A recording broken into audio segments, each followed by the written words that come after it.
Hey everyone, Rob from Southgate Media Group here. Before we get started with this podcast, we have a quick message. If this is your first time checking out the show, we love that you found us and we really hope you enjoy it. What we have to say is for the subscribers. If you enjoy our shows, would you please donate to help keep these going? We don't want to have to put traditional ads on these shows, but this does cost money. So we really do rely heavily on donations. To make a donation to the show, please go to our website, www.southgatemediagroup.com. Go to the page for the show, and in the upper right-hand corner is a donate button. It takes you right to PayPal, and you can donate whatever amount you want. Thanks a lot for listening, everybody. And now, on with the show.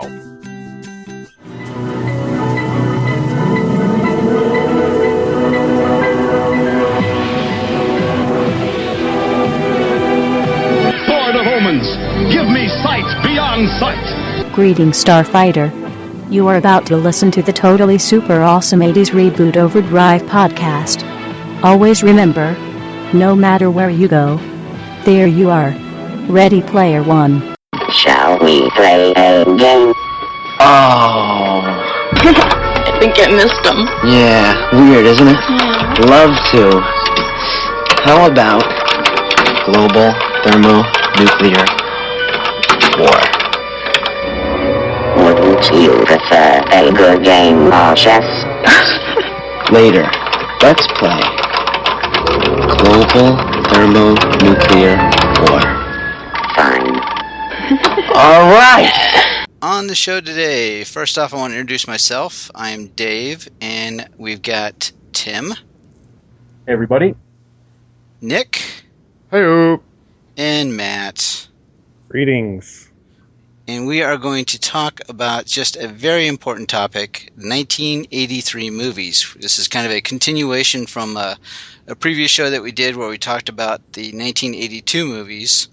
So we're not going to be sucked into talking about Zapped on this one, which I know Matt is probably a little upset about because that was like a favorite of his from last time, I think. That was my favorite movie. But this time we'll definitely jump into something about Ewoks, I'm sure. So, to get us started, I have IMDb up, and I'm looking at the 1983 movies. And number one on the list is Outsiders. Oh, yes. Yeah, so definitely Socias Against Greasers. We had Pony Boy. We had Johnny. We had Soda Pop. All kinds of great stuff in that movie. Dairy. Yeah. I'm trying to remember all the names now. It's been I read that book in middle school, I think. Yeah. Nobody remembers the Emilio Estevez's character name? Oh, that was 2-Bit, right? There you go. Yep. Oh, there you go. God, it's coming back to me. You remember that scene where he's sitting down eating the whole cake? Yes. Yeah. I mean, I just remember that movie. Was that the first appearance of a lot of those actors at the time, was Rob Lowe in that? Rob Lowe? I'm pretty sure he was. Soda Pop. Yeah. Oh, yeah, he was. Okay, yeah. Yeah, it was him, and I think it was one of his earliest roles, Emilio Estevez, Matt Dillon.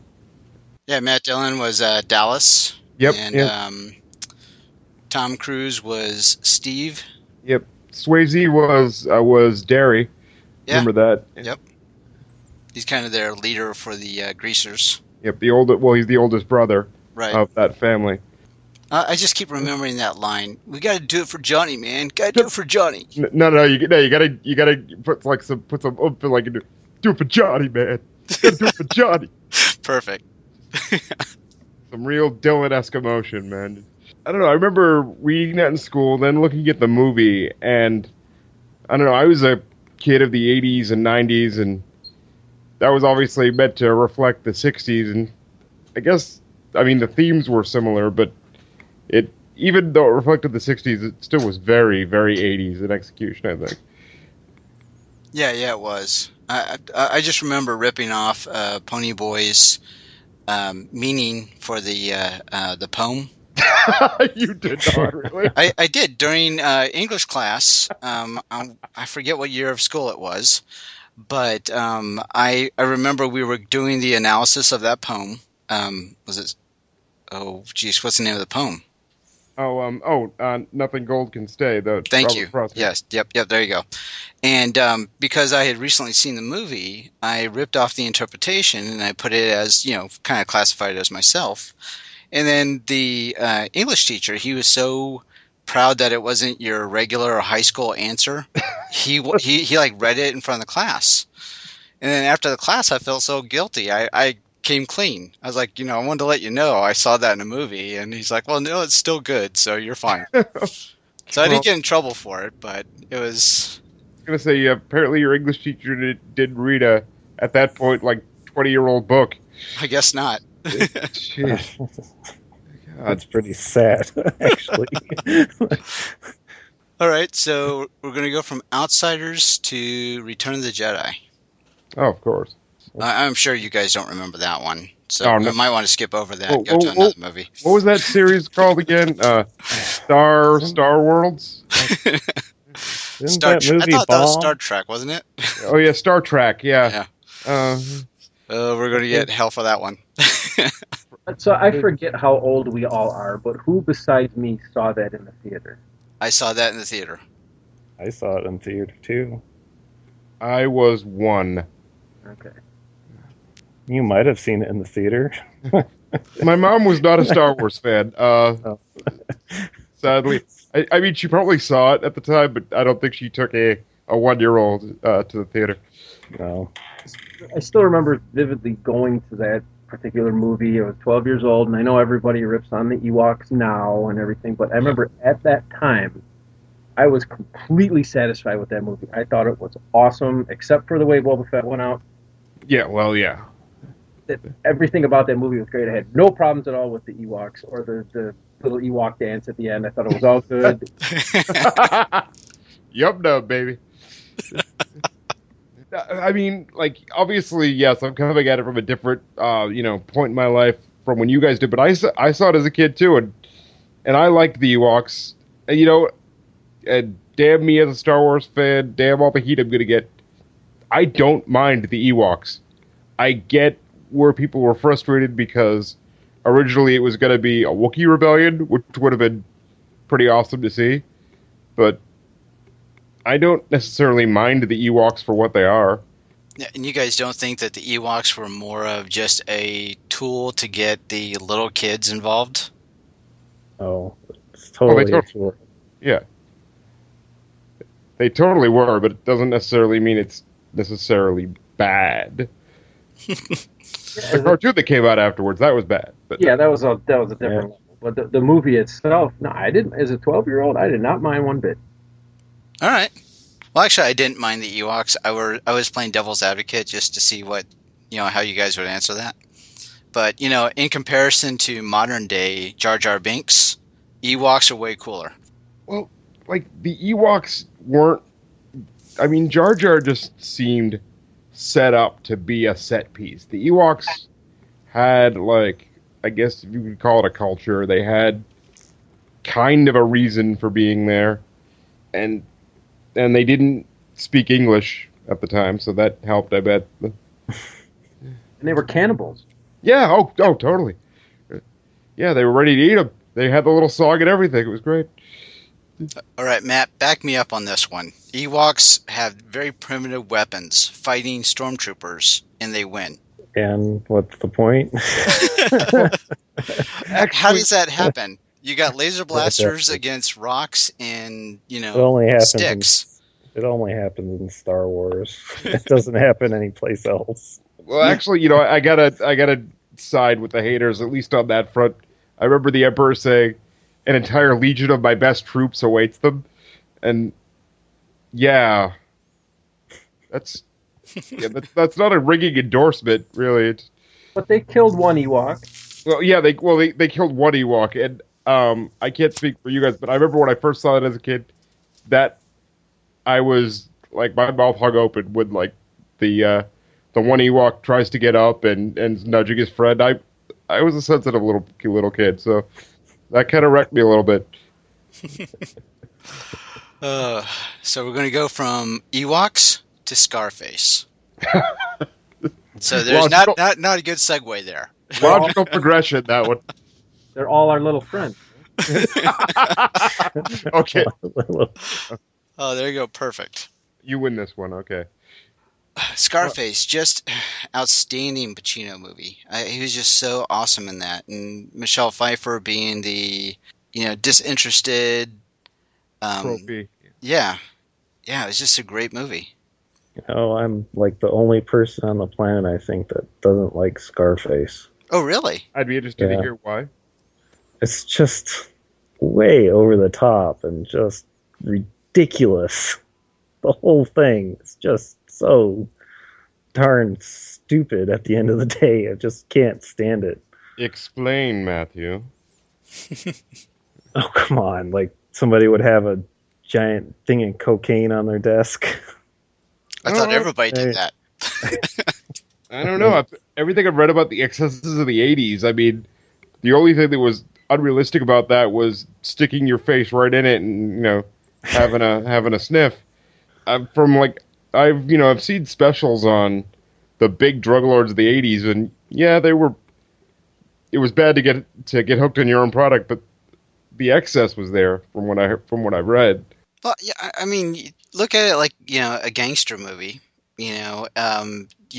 Instead of having the prohibition time period, but now you're dealing with the drug market, and you've got the excess times of the 80s. That just totally played in that era of I guess taking it to the next level for if you had all of that money and all that power, how you would act. But really, the main reason I hate it is just Al Pacino's performance. It's just cartoonish. It's just a cartoon character. You don't like his Cuban accent, man? No. It's just awful. I mean, I suppose if you look at it as like an 80s fable, it's just supposed to represent every excess. Well, of the, at that point, probably late 70s more than the 80s, but the 80s continued on that sort of tilt. Right. And, it gave us Push It to the Limit, so. Yep, exactly. All right, so we're moving from Scarface, and once again, just not a good segue at all. National Lampoon's Vacation. Nice. Actually, that's like the thing to talk about with that remake coming out, or the continuation, I guess you could say. So yeah, the Griswold family going cross country to Wally World. Mm. Now, what was the name of the car? I forgot the name of the car. Family Truckster. Yep. The Wagon Queen Family Truckster. Oh, there you go. And apparently that was like a huge kit bash job. They just took a bunch of the ugliest 80s vehicles, like just things for a bunch of different cars, and just mashed them together, along with the wood paneling, painted it lime green, and that's created the Wagon Queen. I tied Grandma to the roof. What was her name? On Edna. On Edna, yes. Was this the first appearance of Anthony Michael Hall? I don't know. Maybe. It might have been, actually, because he was pretty young. This was like pre-Brat Pack, so yeah. You're got IMDb open, Dave. You should look that up. I am actually doing that right now, and it is not. He was in 79. Well, that's a TV series. We're talking movies now, so... Yeah. Six Pack. He was in Six Pack, 1982. Ah, interesting. He didn't play Rusty Griswold until 83. So obviously, yeah, Six Pack beat by 1 year. And actually, I think while we're on this topic, I remember taking a few road trip vacations in the 80s as a kid. Do you guys have any similar stories on that front? Yeah, we actually took a road trip from the Chicago area in a station wagon down to Florida to go to Disney World, and my aunt and my grandmother were with us. So you lived it. Yeah. And my brother's name is Wally. I kid you not. You didn't end up tying your grandmother to the roof, though, did you? I can't say it didn't cross my father's mind, but no, we did not do that. Forget the dog. Yeah. I was just about to mention the dog. But yeah, the road trip in the station wagon. I remember that my parents would fold down the back seat, and then we'd lay sleeping bags out so that they could drive all night. We'd be able to sleep in the back. Anyone else call those the tail gunner seats?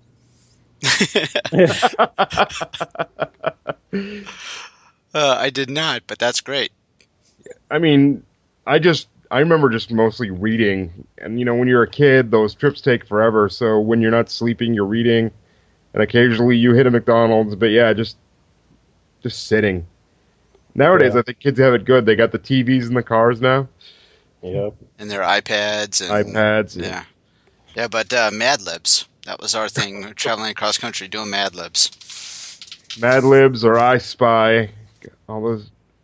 My parents just bought me practically every comic book on the shelf. There you go. Perfect. Oh, yep. We'd stop at the drugstore. I remember Mad Magazine. That was what shut me up for a couple hours, yep. Until I would read something to my mom from Mad Magazine that I thought was hilarious, and she'd just be grinding her teeth. That's nice, honey. I gotta drive. All right, so we go from National Lampoon's Vacation to Flashdance. So I really got nothing to talk about with Flashdance other than probably Irene Cara. I get the song. I mean, I like the song, but honestly, I don't know a lot about good things I could say about the movie. So leg warmers, man, leg warmers. Okay, well, we were all 80s kids whose parents were super into aerobics and doing those types of moves. Because I remember my mom rented Flashdance because she was super into the Jane Fonda workout, and she was trying to pull a Jennifer Beals. I don't think it worked out too well, but Jennifer Beals bad body double. Yep. It's so obvious when you walk. Oh, I know. Now you look at it, you're just laughing. It's not her. But I mean, hopefully it inspired a generation of young girls to be a welder by day and a dancer by night. Hopefully a ballet school and not the exotic dancer part. Well, so, yes. Yeah. Obviously that. All kidding aside, that is a cool song though. Maniac by Michael Sembello. You gotta admit. Mm-hmm. Yeah, definitely. You're right. I think that's the first Bruckheimer Simpson movie. Oh, was it? Yeah. Now, I heard a rumor. I don't know. I've never been able to verify the veracity of this, but in the early 80s, there was kind of a grindhouse exploitation movie with Joe Spinell called Maniac about a serial killer.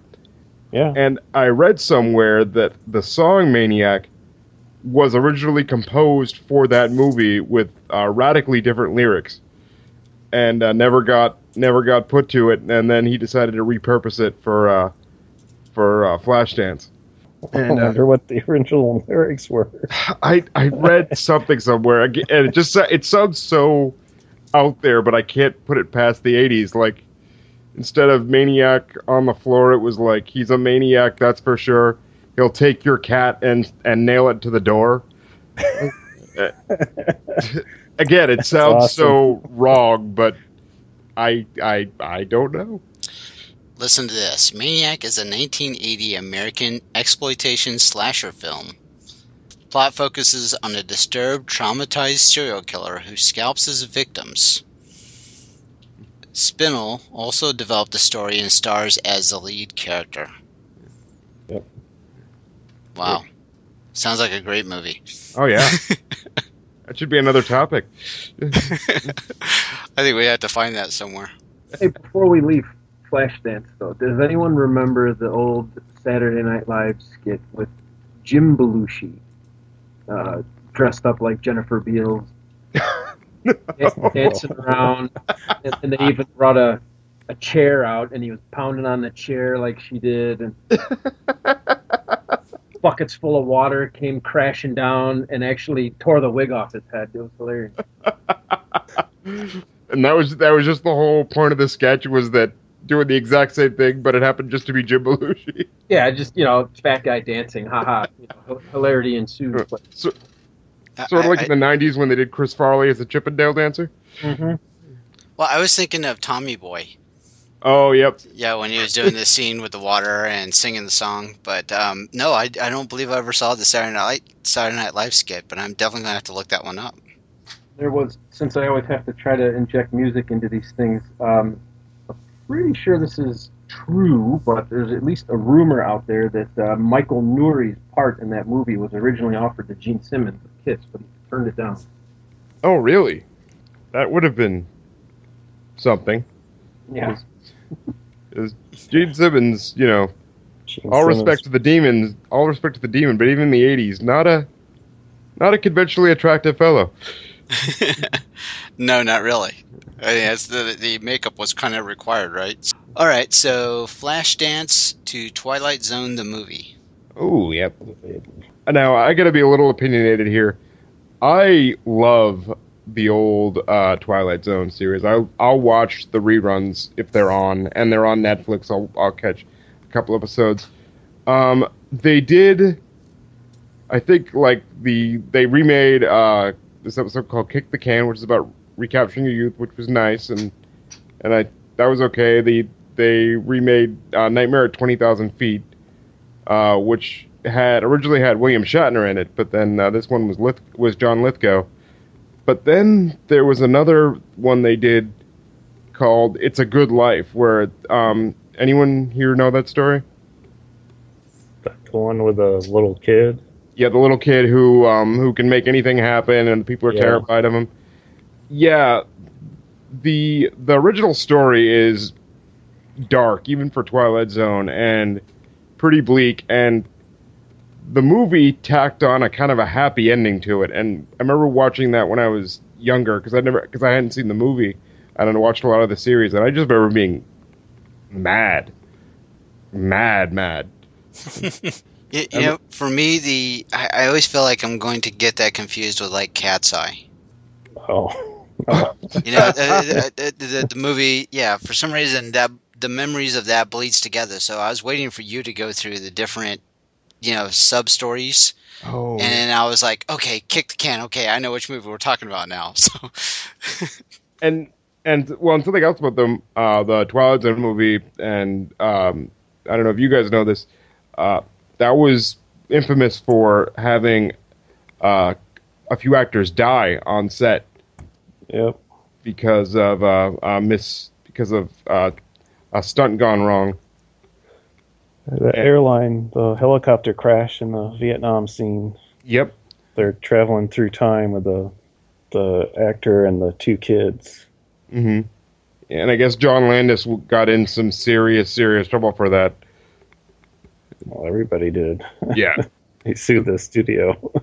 And I guess the kids weren't even like union. They were like unemployed. They were unpaid child actors. So yeah, that kind of puts a damper on it, doesn't it? Yeah, Nick brings the house down. I was gonna say sorry about that. Yeah. But no, what was the other story then? There was the airplane one. There was the Kick the Can. The kid that could get anything by wishing for it. But what was the other one then? The other one was I can't remember why he was going through time. I don't remember why. Oh, I'm looking at the character was a bigot, and he traveled through time, and he sort of like quantum leaping. He was a Jewish person in a concentration camp. He got transported to the deep south in the 60s as a black man, and it was originally going to be on the other side of the Vietnam War.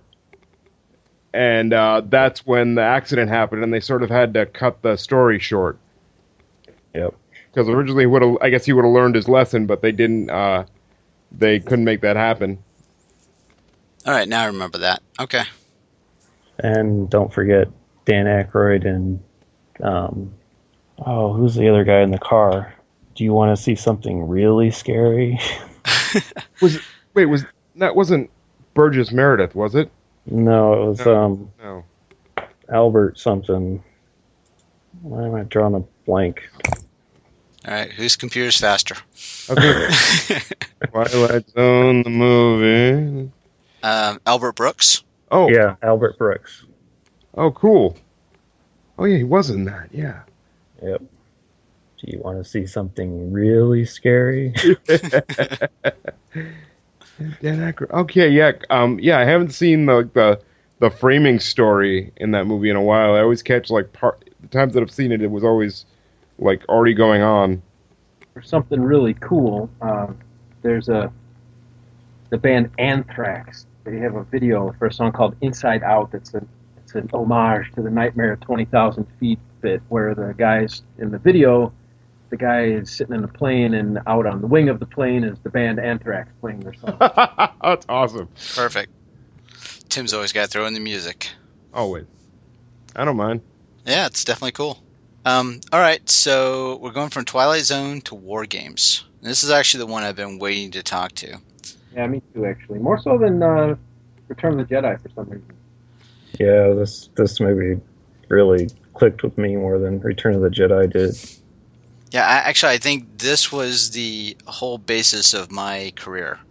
I wanted to be the guy that was, playing those cool games. I wanted my computer to talk to me.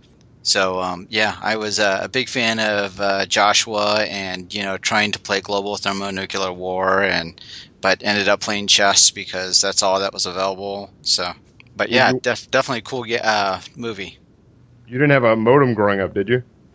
No, I did have an Apple IIe. No. But I don't remember having it hooked up to any kind of like bulletin board service or anything like that. So, but I remember many hours playing Zork and Ultima 2 and things like that. So, there you go. Yeah. There you go. But Wargames was definitely a catalyst for a career decision when I was joining the Navy, which led to a whole lifetime of working on computers. Mm-hmm. Cool. Because who doesn't want to be David Lightman? Well, I mean, unless the government breaks down your door and is ready to arrest you.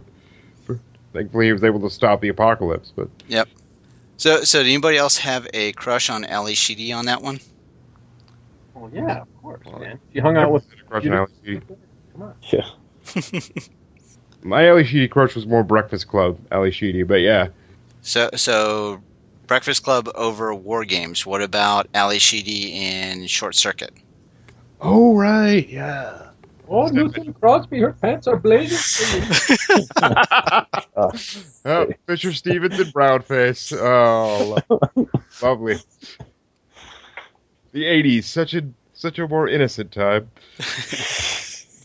Now we still use I'm in IT. I've been in IT my whole career, and sometimes when we make diagrams for things, we're drawing up schematics and stuff. We'll still put Whopper on some of the icons. See if anybody notices. Hey, honey, what is for dinner? Well, you can't tell all our secrets. You're giving all our best tricks away. So, any other war game memories? Seeing that, I remember in junior high or something, we had an option. One time our reading teacher was rewarding us for good behavior, and she let us, we could, get a movie from the video store and watch it, and the choices were War Games and Attack of the Killer Tomatoes. And since we worked on computers in this reading class, it was unanimous. The guys and the girls, we all picked War Games, and it was funny because everybody had already seen it probably 17 times, and it was just everybody loved it. It's such a great movie. Now, since you guys were actually in school around this time, I think my generation was the first or one of the first to actually have regular computers in the classroom. Is that when it sort of started with you guys too? Was there just one computer in the entire school, or how did it go? No, I graduated high school in '88, mm-hmm. and there were computer labs. You would have computer class, and you would go to the computer lab, and I think we programmed in Pascal on Apple on Apple PCs or something, but it was still on its way. It was a little primitive, but no, it was there was a whole lab full of computers. I'm sorry, I didn't mean computers when I said mine was we had modems, and they were teaching us Prodigy back in the day, and showing us how to get online. And was there any of that? Now, for us, it was more programming. programming. So, yeah. You got little, very simple, basic type of programs. We had our lab had TRS 80s or Trash 80s, and Nice. And the library had Macintoshes. Yep. We had the Apple IIs. No, Apple IIs. And the stupid, what's that stupid game? Where in the world is Carmen Sandiego? No, not that game. The other one. Oregon Trail. Yeah. Oregon Trail. Hell yeah. Number Munchers, Oregon Trail, Carmen Sandiego. I used to be able to play Castle Wolfenstein in school. They let you play that in school? Yep. Nice. No, man. Anytime we played a game on our computer, we had to like sneak it, make sure the librarian or the computer tech wasn't watching us. Now, remember too, back for those of you of a certain age, you might remember that the computer magazines you'd get at the 7-Eleven or whatever, they'd actually have code. Yep. You could like tear this out, sit down at your TRS-80 and type in a program and make your own. Nice. The first computer I ever used was actually at my preschool, and it was literally the classic Commodore 64 with the blue screen where you had to type in the series of numbers, and it took about 5 minutes to load off a 5 1/4 floppy, and it was just like sticky bear spelling, the most simple program ever, but we were enraptured by it.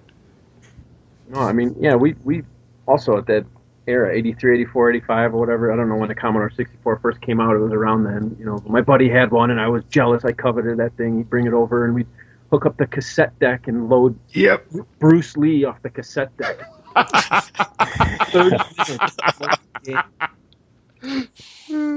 You didn't even say Donkey Kong, you went Bruce Lee. Good for you. But all that, I mean, we all thought we were budding hackers because of Wargames. Everybody wanted to get a computer back then, and you know, and it was still not everyone had computers at their home. Yeah. You know, it was like a big deal to get a computer. Yep. Well, it's like, did you ever see that? I think it was an old either TRS commercial or a Commodore commercial where it was like, "We bought it to help with your homework." Like you're giving your child a leg up in the world. I do vaguely remember a commercial like that. Yeah, and it had like, you know, the what was it, the usual encyclopedia programs and all that. Right. Well, my grandfather bought me my first computer as an old Texas Instruments thing, and I didn't do one whit of anything educational on that. It was, although I didn't think I did, I should say, because I was playing games, but I was inspired to create my own games. And cool, very cool. Made up my own little music trivia games and text-based, you know, trying to make text adventure games like Dave was talking about, Dork and Adventure and stuff like that. And, you know, and here I am in IT, you know, after my career. So yeah, I mean, I could probably trace it back to Wargames too, Dave. Yep. That's cool. I think now, just as then, Hollywood still somehow doesn't get programming and hacking. They got like the extreme graphical interface. Someone says I'm in, and that's the extent of someone's like being a hacker. But I guess in '83, people really didn't know what was going on, so it must have sounded cool. Yeah, that was kind of the first iteration of it versus where you get like a 90s movie like Hackers or something like that. The net. Yeah. The net. Yeah. Where the internet was this magical phantom thing that could do anything. Yeah. Get anything. Well, hackers were, I mean, the original, you know, as a kid, original hackers, and I never knew one, but, you know, there's always, you knew a guy who could get a couple of discs full of games, you know, because he knew a guy whose brother was a hacker, you know. Everybody would pass around hacked or pirated copies, and the hackers would put their own little splash screens on the game. Serious? Like, you'd load a game up, and it would, you know, a little intermediate splash screen would pop up and say, this game was cracked by whatever the guy's handle was. Yes! Yeah. Oh, God, you're describing my, like, junior high. Like, I both knew guys and was that guy, because I was the only kid in my class who knew DOS, because every computer in the school was Mac. So if you wanted to, like, play something different, I was the only one who knew how to do DOS stuff. Oh, memories now. Yeah, thank you, Wargames. Seriously, thank you, Wargames. And the first the first thing I made my computer say to me when I got a voice synthesis module for my old Beater Texas Instruments computer, well, of course, was, "Shall we play a game?" Of course. Of course. And did you call it Joshua? No. No. All right. All right, so we're going to go off Wargames, and we're going to go to a very touchy movie that I want to make sure that we remember that we're on a family-orientated podcast. Risky business. So, of course, a Chicago teenager who's just looking to have some fun, who just gets involved with the wrong crowd. Maybe that's all we have to say about it. I don't know. My parents were never gone long enough for me to do anything cool like that. I just remember Joey Pantolino, Joey Pants in that one, as the pimp. Guido. Oh yeah. Yeah. I'm looking up the cast list now. God. Rebecca De Mornay, Tom Cruise, and Yeah, don't forget Booger. Yeah, Booger. Yeah. I got a trigonometry final tomorrow, and I'm being chased by Guido the Killer Pimp.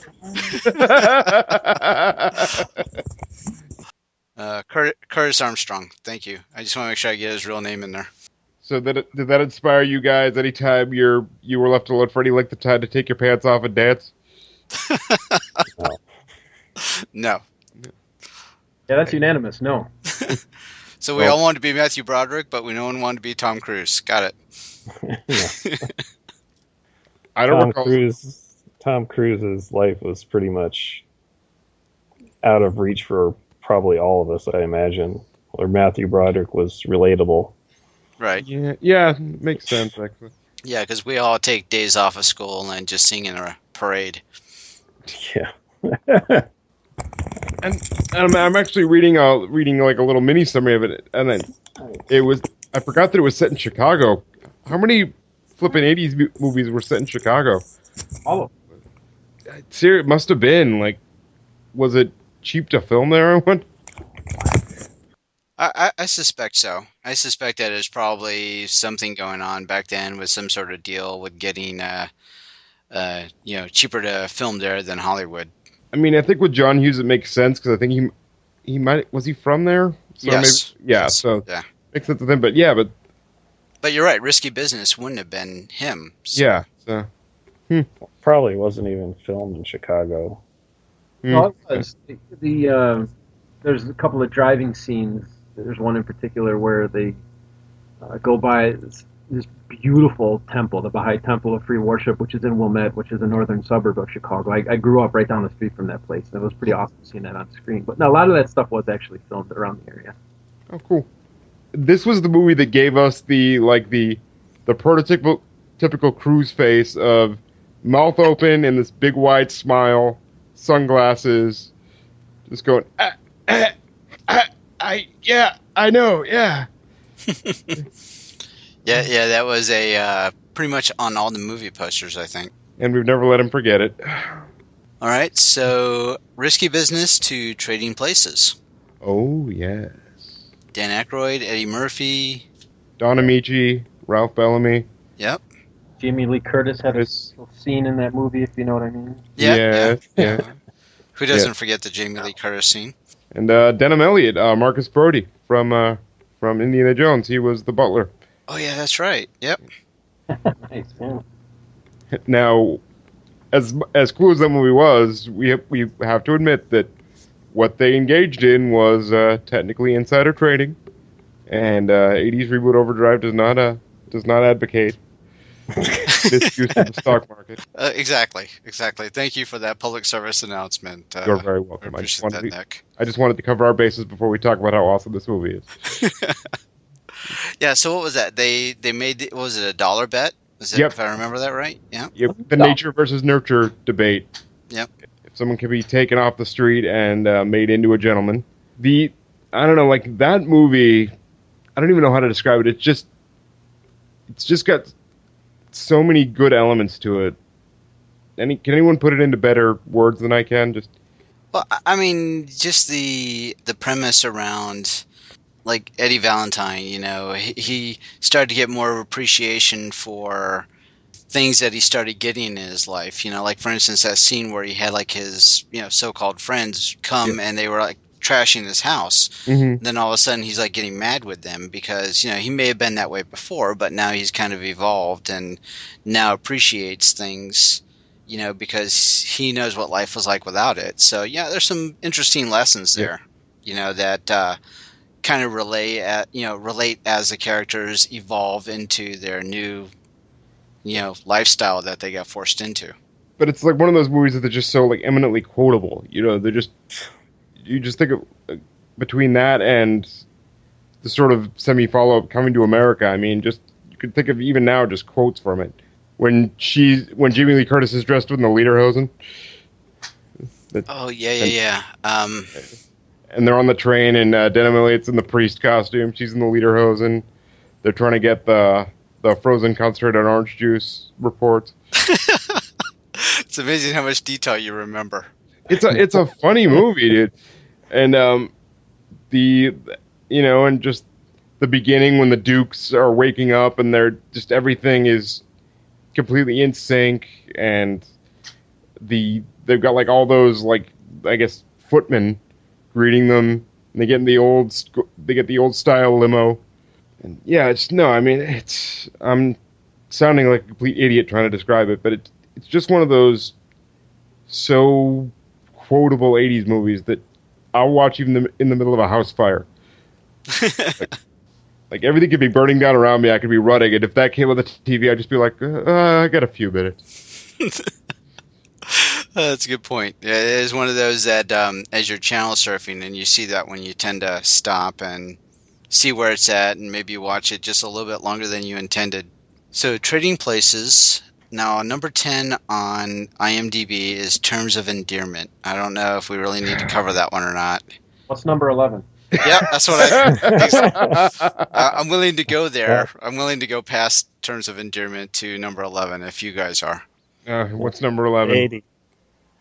Valley Girl, like totally. Oh, jeez, don't no. Come on, Valley Girl rocked. Okay. Nick Cage, Deborah Foreman, please. That's an awesome movie. I barely remember it. Oh wow! Now, totally grody to the max, man. Dave, just stop that now. I will reach through the speaker and struggle. No, now was Nick Cage going by Nick Cage then? Because I know in his early roles he was still like Nicholas Coppola. Was that like one of his really early roles? I think it was. Well, Valley Girl's got him as Nicolas Cage. Okay. Or that's what they have it listed as IMDb at least. Then that's probably the case then, yeah. But so was there a plot to that movie, or? Yeah, it's a growing up movie. It was her growing up. Yeah, he had done Fast Times in '82, and then he did Valley Girl in '83. Oh, look at the movie poster! My God, look at his eyebrows. 83 had the unique thing that there was 2 Bond movies released the same year. Yeah, I wanted to talk about that. I'm glad you brought that up, man. Oh man, you guys went right off of Valley Girl. That hurts. All right, go ahead. Go to James Bond. Go ahead. Now that was you're talking about Moonraker, right? And no. And then the other one. No, Never Say Never Again. Yep.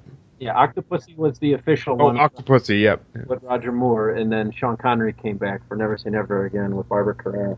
Which was a remake of Thunderball. Yeah. Yep. And it has Sean Connery playing a video game. Oh, yeah. Yeah, it looked like asteroids or something, but it was something like that. I think they get shocked if they get hit or something. Yeah, I forget. I suppose that's one way to update it. It looks so dumb. Yeah.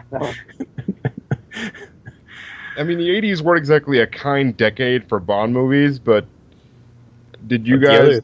The other thing is it was released like 2 months apart. Yeah. Like one was released in June, the other one was released in August. And wasn't the Connery one was like a deconstruction of the Bond movies in a way, because he was older, because they played Bond as older. What were you going to say? Yeah, because he was in his 50s, so they made him older. And yeah, and it was like just sort of how all the stuff that he could get away with when he was younger. He can't really do that now, and he went through one of those training exercises, and they were evaluating him, saying that he died in the one, and he protested and said, "No, I didn't die. I just merely lost both legs."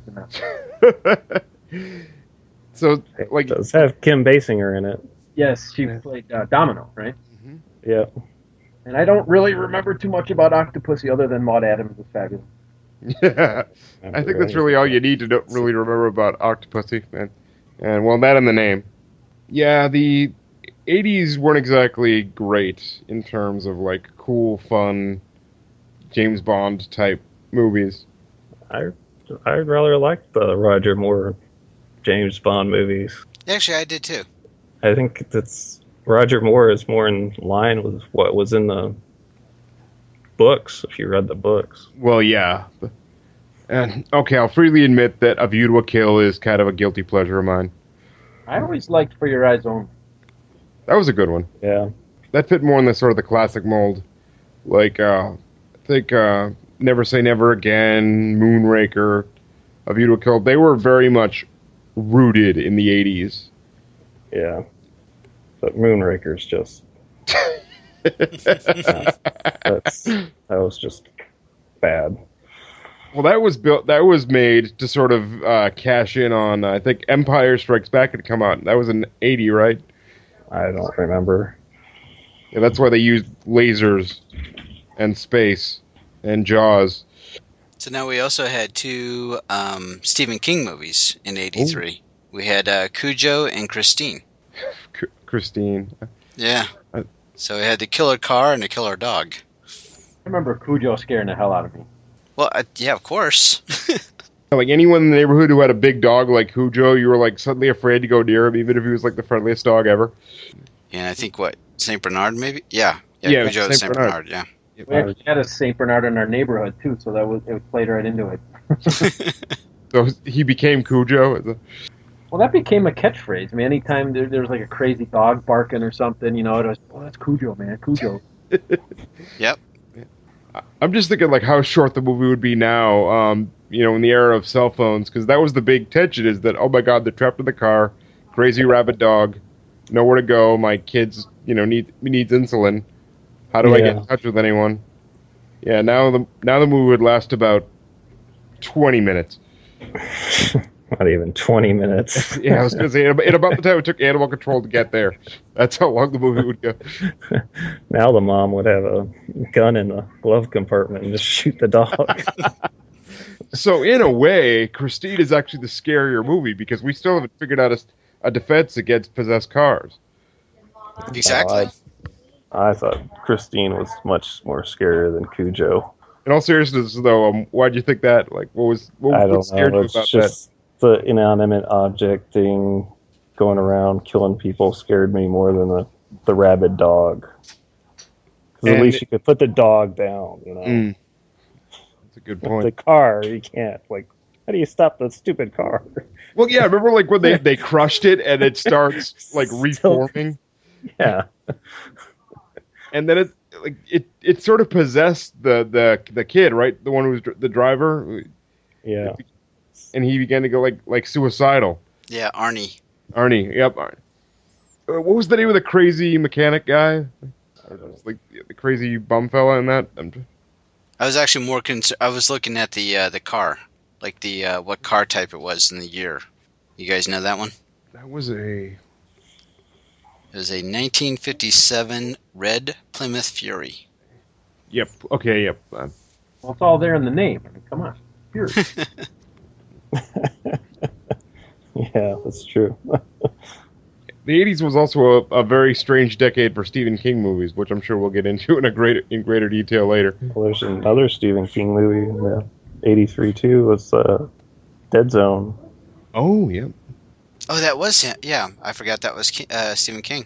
Yep. Yeah. One of Christopher Walken's more normal performances. Yeah. Where he wasn't actually the hammiest person in the movie. That honor went to, was it Martin Sheen? Yep.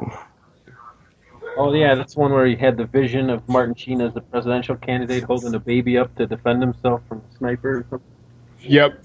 Yep. Yeah, and yeah, he's got this like apocalyptic view that he's ready for nuclear war and he wants it to happen. I'm sorry, but Christopher Walken ruined himself ever since I saw him do the cowbell thing from Saturday Night Live. So every time anybody mentions him, that's the first thing that pops in my brain now. That's terrible, I know. No, I love Walken, man. Whether it's Johnny Smith or Max Zorin, he really sort of play. I don't want to denigrate him, but he does sort of play the same character in every movie, just different volume levels. Oh, I don't think that. You don't think so? No, just look at Deer Hunter. Well, okay, yeah, okay. Early Walken, yeah. I'll let you have that. But once he stopped being, a character actor and just became Christopher Walken. Oh yeah, nowadays. Well, how about another one from '83 that he was in, Brainstorms? Anybody remember that one? Yep. They had that little electronic gizmo where you could record memories, and then the other guy could then take the gizmo and put it on and relive your memories. Yep. Oh, no kidding. Sounds kind of like Cronenberg, was it? He recorded it on videotape. I haven't seen that in at least 20 years, but I remember that being a pretty cool movie. And we're talking about. I think there was a Cronenberg movie released in '83. Well, yeah, Videodrome, but I don't think we're going to be talking about that one. That was not down in the IMDb list, at least not in the top. Geez, what do I have in front of me here? Top 50. Oh. Yeah, look that up yourself, kids. Videodrome, no. Oh, this is funny. Number 38 is Strange Brew. I was just going to say that. Take off, eh? Oh, yeah. Hey, don't be a hoser, eh? Bob and Doug McKenzie, eh? SCTV. They started out as a protest against, I guess, CBC had that. There was a policy that they had to have a show had to have an hour of, I guess, quote, uniquely Canadian content. So they created the McKenzie brothers as the most, like, stereotypical Canadian thing they could think of. And apparently people loved it. The whole thing with putting the mouse in the beer. That was funny. We could get, like, free beer. I just remember the McKenzie brothers' 12 Days of Christmas. That's what I remember from, like, when I was a kid. And a beer in a tree. So 35 was Mr. Mom. Oh, it's a good Keaton role. Yeah, most definitely. 2x4, 2x5, whatever it takes. That was from that movie? Yep, that was that one. 44, 45, whatever it takes. Yeah, still getting that one quoted after all these years. I'd say that. I don't even know where it's from. That's awesome. That was it. I'm sure you guys have had to play Mr. Mom at some point yourself, so that just comes back. Oh, yeah, most definitely. Let me see. What else is definitely Christmas Story. Christmas Story number 16 on the list. I wasn't sure if you wanted to save that for Christmas. But... Guy had that Red Ryder BB gun, but you'll shoot your eye out. Oh, fudge. Except it wasn't fudge.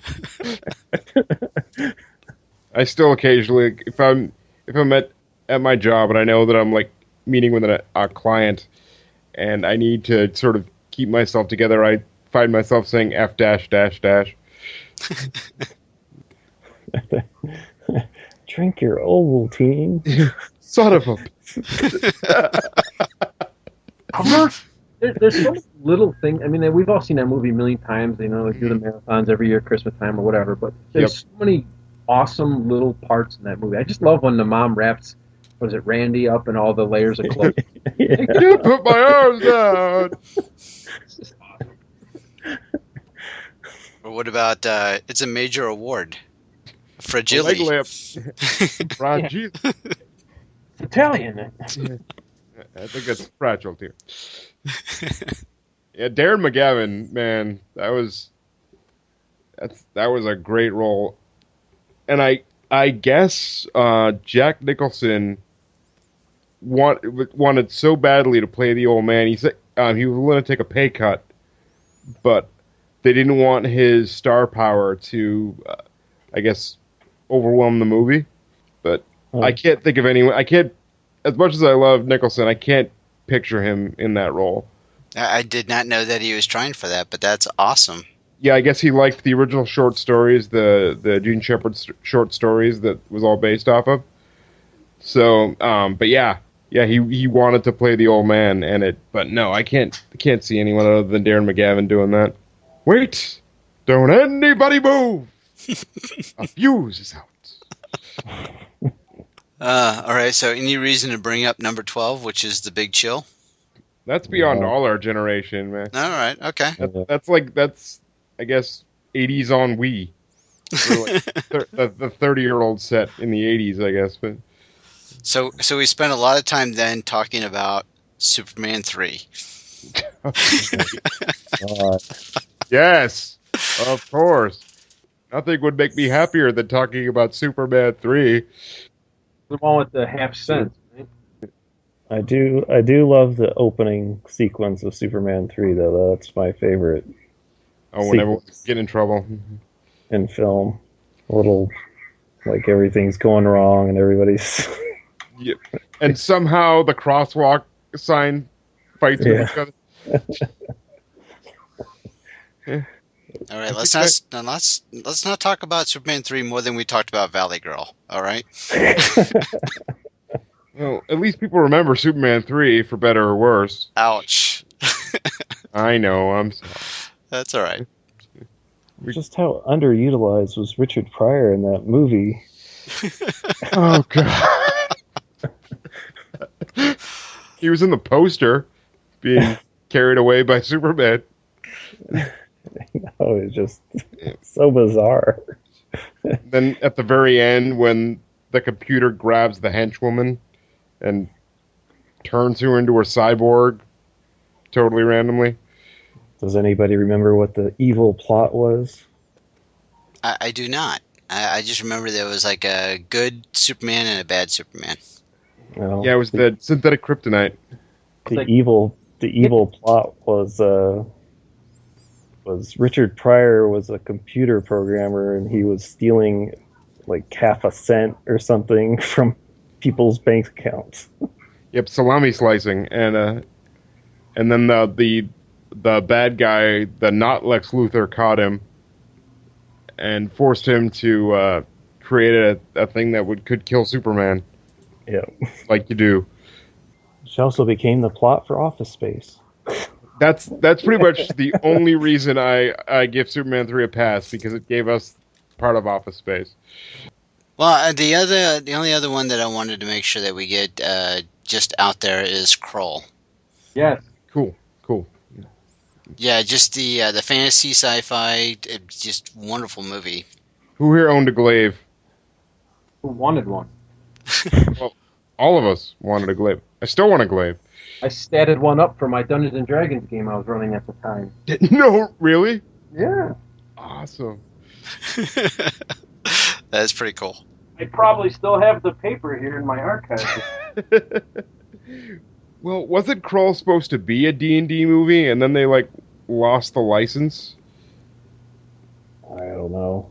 I mean, it was a little wacky for D&D with the lasers and everything. Yeah. I'm reading it. Supposedly, it was originally supposed to be the official Dungeons & Dragons movie under the title The Dragons of Krull, but the license was somehow lost before the film was released. But they also say that might also be a rumor. And I guess Gary Gygax denied that himself, so either way. Felt really let down by that movie when I saw it. Were you? Just because you're coming off of seeing Return of the Jedi, and then you see this thing, and it's like, what? What the hell is this? I mean, everything's obviously shot on a set, and it just looks bad. But I mean, personally, I think that's sort of the sick charm for all the sort of 80s fantasy that wasn't huge budget. You know, Krull, Beastmaster. It had a huge budget, though. I think Krull had a huge budget. Did it? Yeah. I mean, Can't for the tell. time. Yeah, exactly. You can't tell. I mean, like Hawk the Slayer, you look something like that. You know, Is Liam Neeson in that movie? was he? I believe he was. Yeah. Bro. Oh, no kidding. Cool. Oh, you know, yep, Keegan, or was it Kagan? I can't remember. It's been so long since I saw that movie. Yeah, I was trying to. The budget, or estimated, was $27 million. Oh, for the 83, that's huge then. Yeah. What the hell happened? All the money on the makeup job for the Cyclops. Oh, probably, and the practical effects too. And you know, they might not have looked great, but it was still you know, model work and costumes and stuff. So I actually think that's probably a great movie to end it on. Even though I did want to just wonder if anybody would have been excited to talk about Eddie and the Cruisers. No? He's laughing and everyone else is quiet, so I'm thinking no. I'm sorry. You didn't talk about the life of Brian. Or the meaning of life. Not the life of Brian. The meaning of life. Well, that's an entire show right there, the friggin' meaning of life. Yeah, there's probably a lot more titles that we can go to past the first 50 from IMDb that were, you know, probably, you know, have some cred to bring up. I mean, Yellowbeard's in there. You know, we haven't even talked about that. Yellowbeard. Something Wicked This Way Comes, Sleepaway Camp, Jaws 3D, Staying Alive. Yeah, All the Right Moves. So there's a lot of movies there that we missed, but you know, maybe this becomes a two-parter. I was gonna say 83 part 2. I mean, 83 movies. Any final thoughts, Tim? Wargames. Talking it out, it's like therapy here. Realizing how what that movie was to my life. You know? Pretty cool. Cool. All right, Matt? It was an interesting year. Everybody trying to throw something to the wall, see what sticks. That's a good view of it. Nick? Yub nub.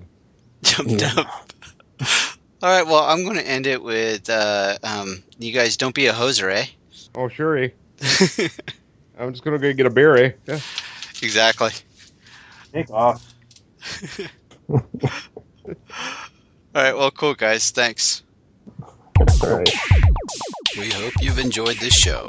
This podcast is part of the 80's Reboot Overdrive channel on Southgate Media Group. You can follow us on Facebook on the 80's Reboot group page. We're also on Twitter and Tumblr at 80's Reboot. We invite you to check out all the wonderful podcasts and blogs available at southgatemediagroup.com. And thank you for reliving the 80s.